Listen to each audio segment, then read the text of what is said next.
Hello guys! Welcome back again to my channel. So today's video naman guys, ang ituturo ko naman sa inyo ay kung papaano magbayad ng inyong home wifi gamit ang Mpay Macau.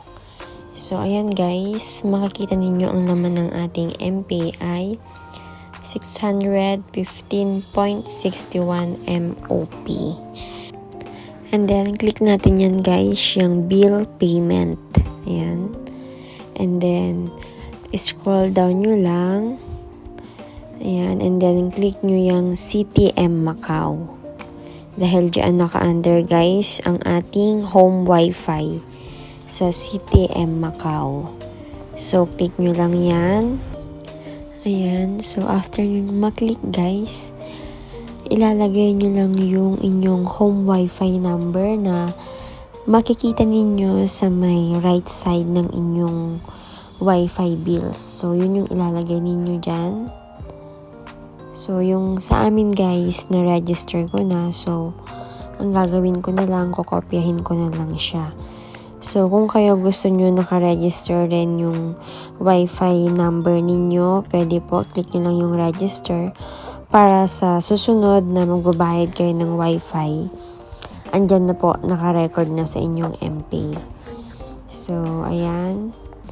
Kung okay na siya, guys, i-click nyo lang yung confirm dyan sa baba. So, ayan, makikita nyo yung register, yung sinasabi ko sa inyo kanina, na kung gusto ninyong i-register yung inyong home wifi number, pwede po, para next time, hindi na kayo mahirapan.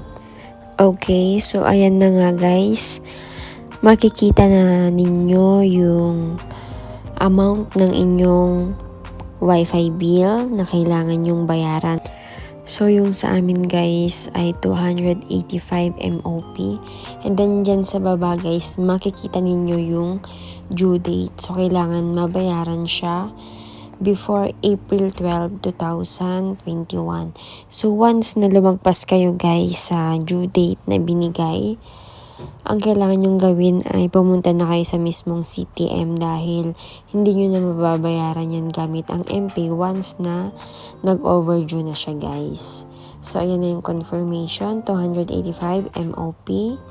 And then, hihingin yung password ng inyong Mpay. Ayan, para maging successful ang inyong pagbabayad. So, once na nailagay na ninyo yung inyong password, ayan na siya guys. Payment successful. Ayan. Andyan lalabas guys kung anong date nyo siya binayaran and then kung anong time. Ayan guys. So, itry natin siyang i-back para makita natin kung nagdeduct na yung ating binayaran. Ayan, back lang natin. So, yung pera natin kanina guys sa ating Mpay ay 500 plus. Okay, so ayan nga guys. Makikita ninyo, nagbawas na siya. So, yun na yung binayaran natin na wifi home. Kung gusto ninyong i-check guys yung inyong binayaran, i-click nyo lang yung bill payment. And then, pumunta kayo sa may records para lalabas doon yung mga binayaran ninyo. Ayan guys, makikita ninyo. Ayan yung mga payment successful, lalabas dyan lahat. Kaya, para po sa mga walang time pumunta or lumabas para pumila sa CTM or magpunta sa 7-Eleven para magbayad ng inyong mga wifi bill, pwede nyo pong gamitin ang Mpay. Kaya, sundan nyo lang po itong tutorial na ginawa ko para masundan ninyo kung papaano magbayad ng inyong wifi gamit ang Mpay Macau. That's all for today guys. Maraming salamat sa inyong pagkikinig at panonood. Sana po ay nakatulong ako sa inyo. Maraming salamat guys. Bye!